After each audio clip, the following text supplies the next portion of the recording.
మహచెరువు పోరాటం. మహాచెరువు అంటే నీళ్లు తాగే పోరాటం. ప్రపంచంలో ఎవడి పోరాటాలు చేయడు. ప్రపంచంలో పోరాటాలు చేసి హక్కుల కోసం పోరాటం చేస్తాడు. అంటే మానవ హక్కుల కోసం చేస్తాడు. ఎవడన్నా నా ఆస్తి పోయిందని చేస్తాడు, అవునా కదా? లేకపోతే నాకు పలాంటి దక్కకుండా పోయింది అని పోరాటం చేస్తాడు. కానీ నీళ్ల కోసం పోరాటం చేసే దౌర్భాగ్యం ఈ దేశంలో ఉంది. అది అంబేద్కర్ గారితో మనకు అర్థమవుతుంది. తాగే నీళ్ల కోసం పోరాటం చేయాలన్నా మనిషి. నీళ్ళు తాగడానికి లేదు ఆ రోజుల్లో. ఓన్లీ బ్రాహ్మణ క్షత్రియ వైశ్యులే తాగాల. సాయంత్రం పుడిపోయి అందరూ చెప్పొచ్చినట్టు, రే బాబు మనం పొద్దున్నే వెళ్తున్నాం, ఆ చెరువులో నీళ్ళు తాగుతున్నామని. అందరూ ఓకే అన్నారు, తల ఊపారు. అర్లీ మార్నింగ్ పోయేటప్పటికి ఒక్కడు బయటికి రావట్లా. ఏం జరిగిందంటే అంబేద్కర్ గారు రాగానే బ్రాహ్మణులు వెళ్ళారు అక్కడికి.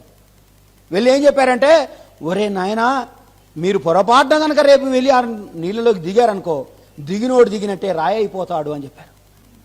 మన వాళ్ళ గుండెలు రాయబడే ఓర్నీయం. ఇదెందుకు కథ? నిజంగానే కావచ్చు. మనోడు ఎంత గుడ్డిగా నమ్ముతాడంటే నిజంగానే దేవుడు చెప్పి ఉండొచ్చు. ఒక పక్క అంటరాని వాడెవరా అని తోస్తుంటే కూడా దేవుడే చేసింది అంటరాని తనాన్ని. బాబాసాహెబ్ వెళ్ళేసరికి ఎవడు రావట్లే బయటికి. ఏంద్రా మీ ప్రాబ్లం చెప్పండి అన్నాడు. నాయన వద్దు, నువ్వు రాయి అయిపోతావు అన్నాడు. ఓరి నేనేం రాయి అయిపోతానా? ఎవడు చెప్పాడు? వాళ్ళు చెప్పారయ్యా. అంబేద్కర్ గారు ఒక మాట అన్నాడు, సరేరా బాబు మనం అందరూ అక్కడికి వెళ్దాం, ఎవడు లోపలికి దిగొద్దు, లోపలికి దిగే అవకాశమే లేదు, నేనే ఫస్ట్ వెళ్తాను, నేను కూడా మీరు అన్నట్టు మొత్తం ఏమి దిగను, మీరు బాధపడకండి, మొదట ఆ చిట్కని వేలు పెడతా,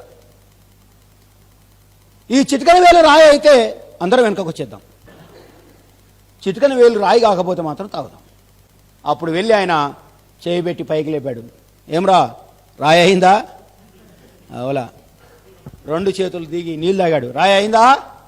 రండి ఇప్పుడు. జనం అందరూ వెళ్ళి ఆ చెరువులో పడి నీళ్ళు తాగేశారు. ఎవడు రాయిగాల.